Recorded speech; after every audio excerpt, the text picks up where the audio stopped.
Assalamualaikum warahmatullahi wabarakatuh. Jumpa lagi bersama saya. Salam sejahtera. Semoga kawan-kawan semua dimanapun berada selalu mendapat kemudahan di dalam setiap urusan dunia dan akhirat. Amin amin amin ya rabbal alamin. Kawan-kawan, kali ini saya mau berbagi pengalaman ya. Ini benar-benar untuk yang pemula ya. Kalau untuk teknisi-teknisi yang udah lama biasanya sih udah lebih jago lah. Ini yang benar-benar masih pemula. Ini bagaimana cara vakum body tanpa harus melepas pipa semua ya. Biasanya order udah terkonek, cukup melepas satu pipa aja nih ya. Ini pipa seperempat yang kita lepas. Terus ini udah terpasang manifold ya. Ini udah kita buka, sudah terhubung ke freon. Tapi freon ini masih tertutup valve-nya. Ini udah kondisi order udah running ya. Ini valve ini terbuka, ini juga terbuka. Untuk yang 38 dan seperempatnya semuanya keduanya kebuka ya. Valve-nya kebuka. Terus ini posisinya ini ngisap di sini ya. Karena ini kan instalasinya udah terpasang nih, jadi ngisapnya di sini, ngebuangnya di sini. Jadi caranya begini kawan. Kita siapkan pasti JL ya. Kita tutup di sini pakai jempol lah, pakai jari. Sampai nanti angin yang ada di instalasi pipa, yang ada di unit outdoor dan di unit indoor itu habis total ya. Dikeluarin di sini. Kalau sampai anginnya habis, ini lagi ngeluarin angin dulu ya. Sampai habis, nanti baru kita buka freonnya untuk ngeflashing angin maksudnya. Bukan ngeflashing oli ya, ngeflashing angin. Siapa tahu masih ada angin yang kurang sedikit-sedikit gitu kan, belum benar-benar hampa udara, baru kita bilas pakai freon. Kalau untuk AC instalasinya pendek, untuk vakum body cepat sekali ya. Ini langsung gak ada angin. Setelah benar-benar gak ada angin, kita flashing ya. Kita buka valve-nya. Sorry, agak keras ya. Bentar ya. Nah, ini kita buka. Jadi manifold naik ya. Nggak usah tinggi-tinggi. Nanti takut di tangan. Nah, ini keluar freon ya. Ini juga sebenarnya keluar nih. Ini keluar yang dari pipa seperempat ini kita keluarin aja. Ini ngebuang angin juga. Tuh. Ya. Gitu. Tuh.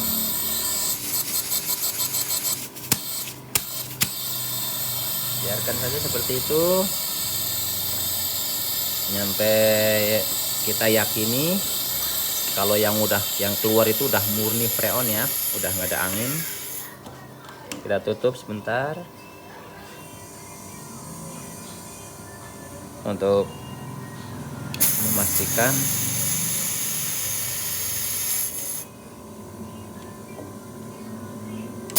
nah itu udah freon yang keluar ya. Tuh. Nah begitu kawan.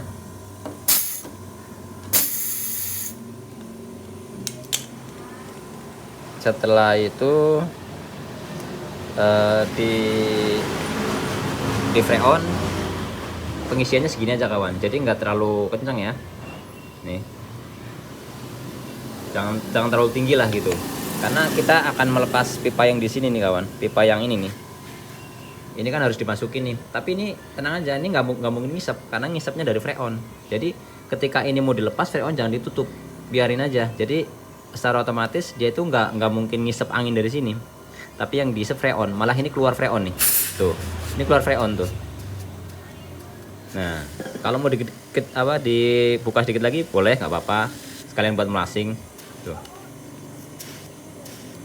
Nah, ini udah freon tuh.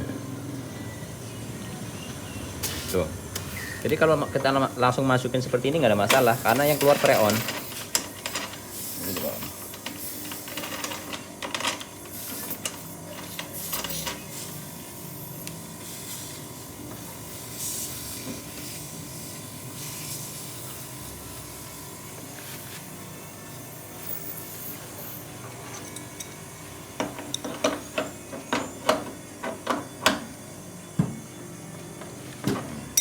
masih pengisian ya.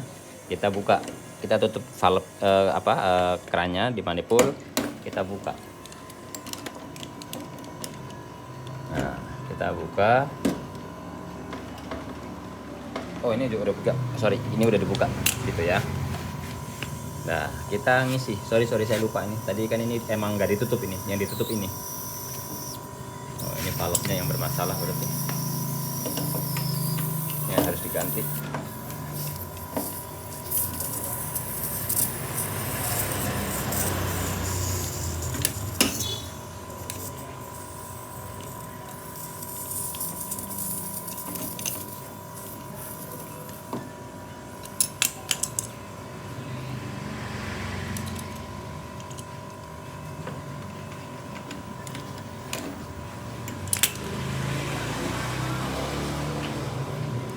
Ada sedikit.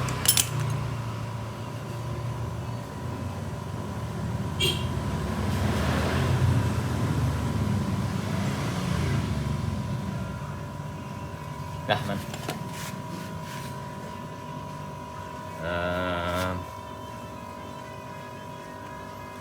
Untuk freon di posisi di bawah 50 ya, ini pasti pembekuan ya. Ini AC setengah PK. Nah, saya mau tes ampere.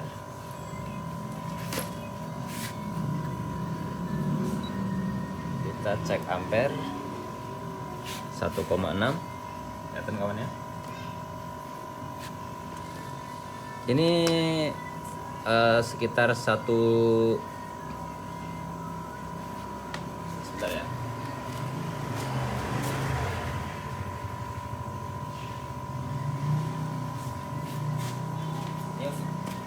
Mesin lama ya, ini jadi sepertinya sih nyampe 2 ampere sepertinya. Kita tunggu dulu sampai tekanan di atas 70 PSI. Kalau untuk setengah PK biasanya nggak ada patokan. Kalau freon kita nggak pernah berpatokan ya. Maksudnya nggak berpatokan setengah PK wajib 80 tuh nggak ya. Dia itu sesuaikan dengan ampere aja nomor 1. Kalau misalnya freon 80 ampernya di nameplate misalnya 18, terus di sini udah ketemu 18 realnya, freonnya 90 atau 80 itu udah fix, nggak ada masalah. Maksudnya itu udah bener ya. Gitu. Yang penting jarumnya nggak goyang. Kecuali itu misalnya ini di nameplate-nya 1,8 ampernya, terus realnya 1,8, tapi freonnya menunjukkan cuma 50. Terus ini pipa suctionnya ini nggak dingin, nah itu berarti dia bermasalah gitu kawan. Jadi nggak bisa berpatokan setengah PK wajib 80 tuh nggak seperti itu kawan ya. Saya pernah juga ngisi sampai 100 juga pernah, karena saya sesuaikan ampere karena tingkat kedinginan ininya tuh belum mencapai begitu kawan. Dan setelah kita isi sampai 100 pun nggak ada masalah gitu.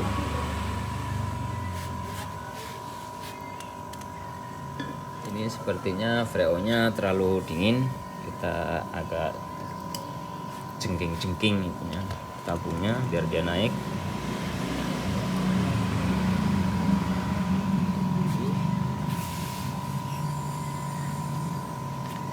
Mesin lama tapi masih halus sekali ya.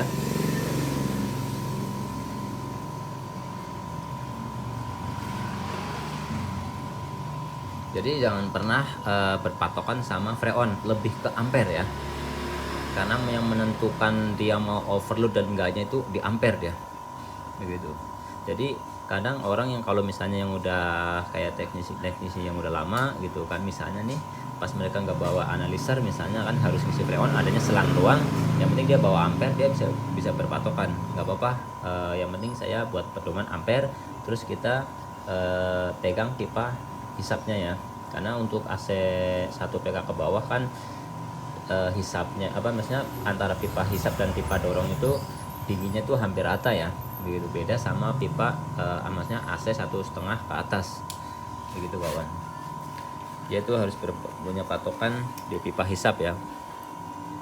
Kalau untuk teknisi dia udah bisa, ini tangannya udah inilah, maksudnya udah kayak sehati lah gitu kawan. Setengah PK, oh dinginnya segini misalnya cukup, ya udah. Jadi caranya seperti itu untuk vakum body ya. Terus kalau memang gini, kalau untuk masalah vakum gitu kan memang harus vakum mesin gitu kan sebenarnya untuk SOP kerjanya. Tapi kalau misalnya untuk vakum body ini kan itu terus apa namanya diklaim misalnya oh kalau vakum body tuh bikin gak dingin dan bikin kurang dingin dan sebagainya. Enggak juga kawan. Ketika benar-benar instalasi gitu misalnya instalasi pipa unit outdoor dan indoor itu udah hampa udara, udah benar-benar hampa udara ya intinya ya, benar-benar bersih nggak ada udara, kita isi freon dia tetap dingin gitu. Tapi SOP kerjanya memang wajib di vakum gitu. Gitu ya kawan. Jadi jangan pernah menyalahkan yang vakum body dan yang vakum mesin, jangan gitu kan.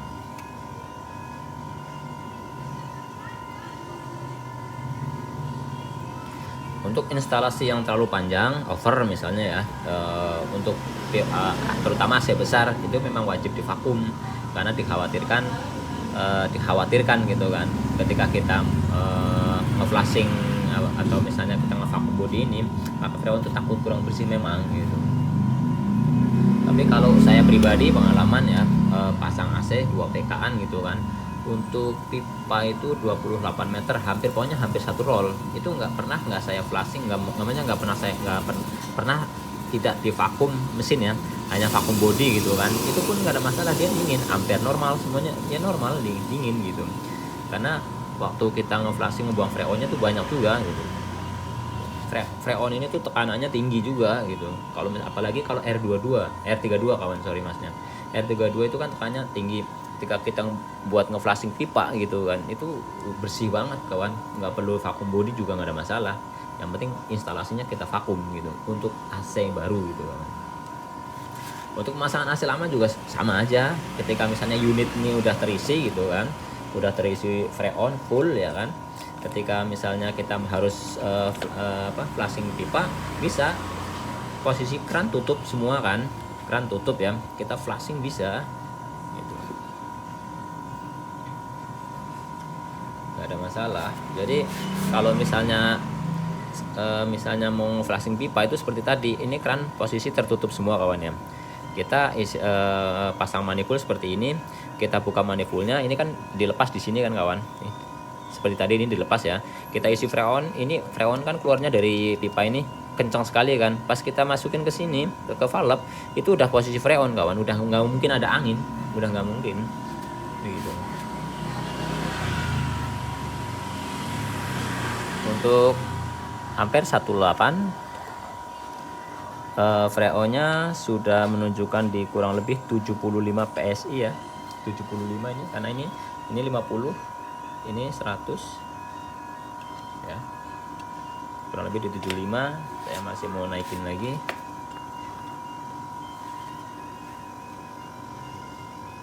Dinginnya udah mulai mantap sih.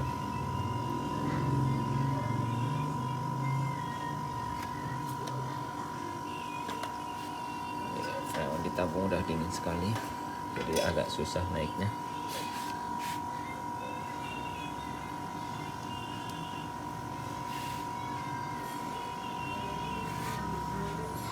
Jadi caranya seperti itu kawan ya. Nah terus gini, kalau untuk menunjukkan antara AC itu mampet dan tidaknya, ya udah cukup diam aja kawan.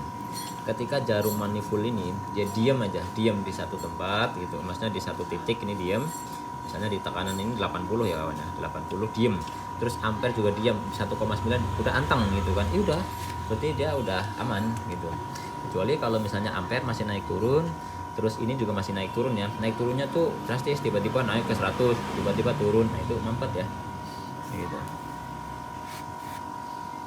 Kalau untuk yang belajar di mesin pendingin memang harus tahu ya, antara dia freon itu mampet, freon itu kurang, ada perbedaan. Antara untuk beku nih misalnya nih ya kawan-kawan, untuk beku misalnya AC terpasang ya, untuk beku di unit maksudnya di unit AC ya, beku di pipa 38 dan beku di pipa itu salah satu aja ya, misalnya bekunya di pipa 38 beku, terus di sini juga beku. di pipa seperempatnya.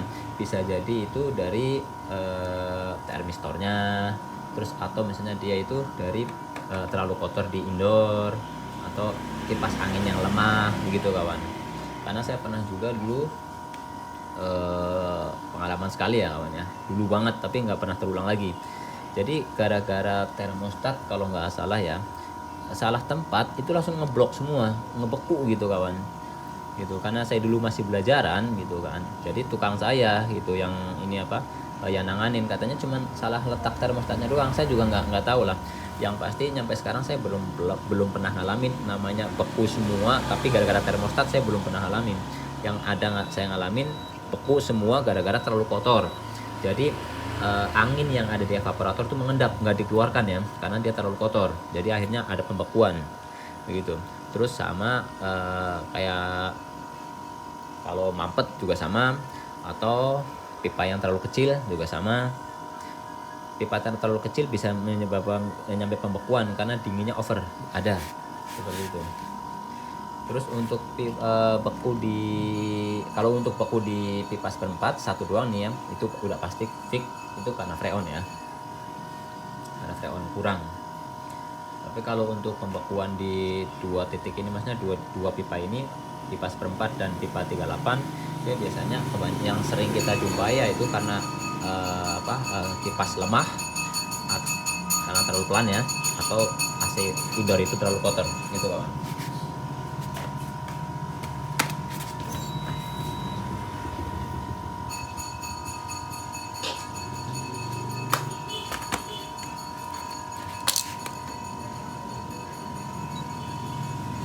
Harganya 1,9. Ini yang mesin aslinya ini kan bodinya LG ya.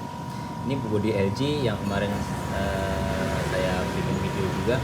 Jadi untuk mesinnya mesin nasional ya, tapi menggunakan kapiler bawaan bodi LG.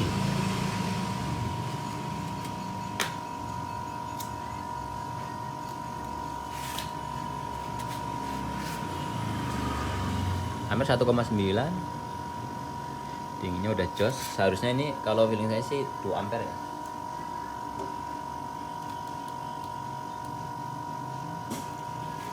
Masih adem sekali suaranya.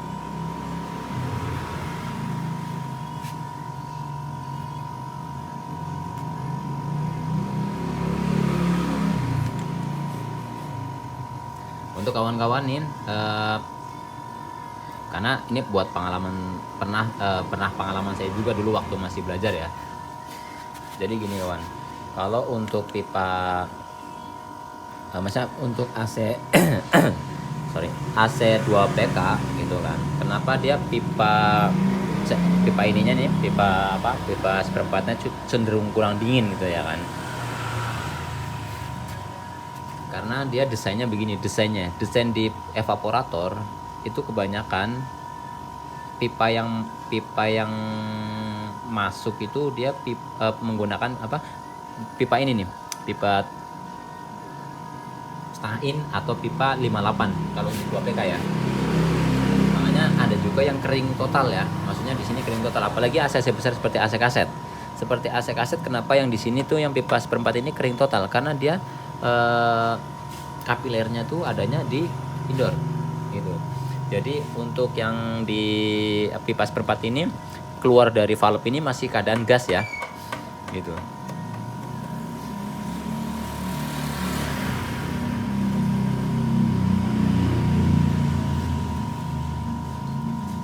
Maksudnya kawan-kawan jangan berpatokan kalau misalnya pipa AC 1,5 PK, pipa kecil tuh lebih dingin, nggak bisa berpatokan seperti itu.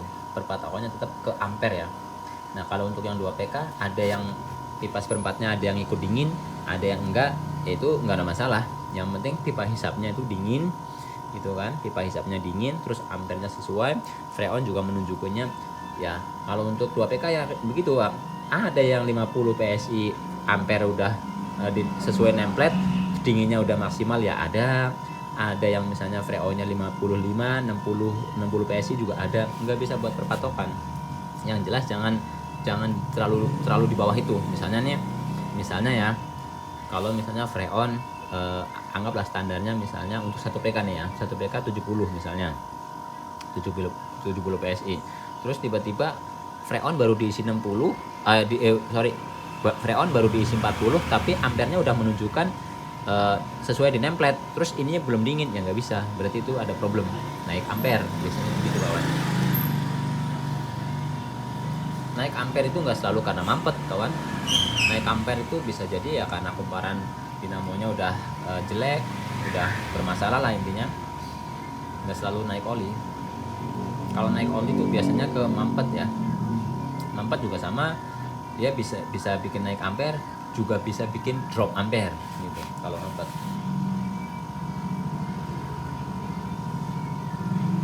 Karena mampet itu ada sistem yang ngisep, ada sistem yang ngepres.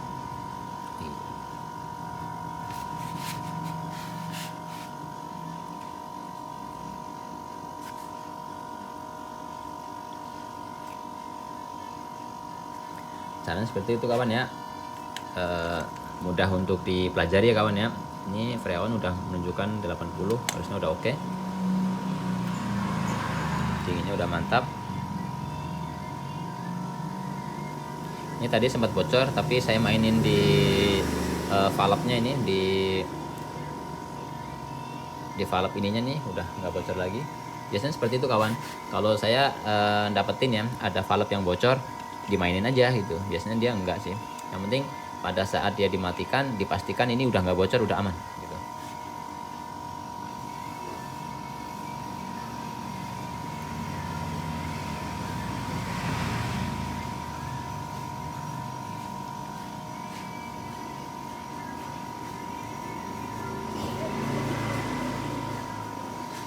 Sistem vakum body AC dan kulkas itu hampir sama lah sebetulnya, sama kawan.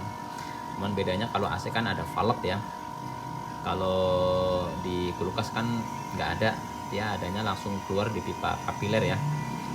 Jadi dia yang dikeluarkan freonnya itu dari pembuangan pipa kapiler.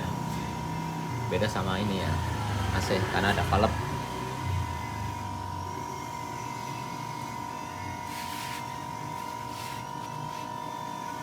Oke, cukup sekian video dari saya. Semoga bermanfaat. Wassalamualaikum warahmatullahi wabarakatuh.